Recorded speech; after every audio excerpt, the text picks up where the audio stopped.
খুলবা না বাবা মার সাথে ঝগড়া করতে হয়, বাবাকে বাইরে দাঁড়া করে রাখবো। দাঁড়াও একটু পরে, দাঁড়াও।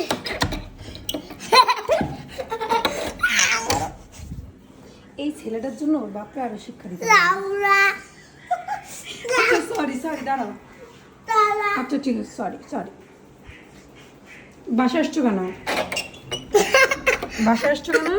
দরজা খুলবো না।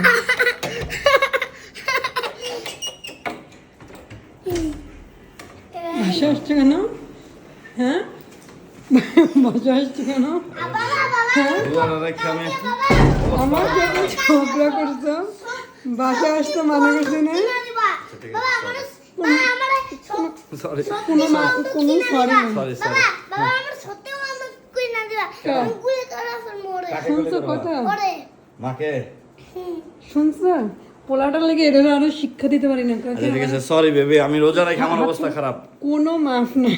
রোজা রেখে সারাটা দিন আমি অনেক কষ্ট করছি। চাইছিলাম 1 ঘন্টা দাঁড়া করে রাখতে দরজার সামনে। 150 কিলোর উপরে আমি গাড়ি চালাইছি। আমি আজকে এখান থেকে শহর থেকে আনোরা গেছি। আনোরা সেই ভিতরে ভালো হইছে, বাসখালীর কাছে গেছি। ভালো ওখান থেকে ওই কাজ শেষ করে 1 ঘন্টা দাঁড়া করে আবার গেছি পটিয়া দলঘাট, একবারে সেই শেষ পদা হাজির বোয়ালখালীর পাহাড়ের কাছে।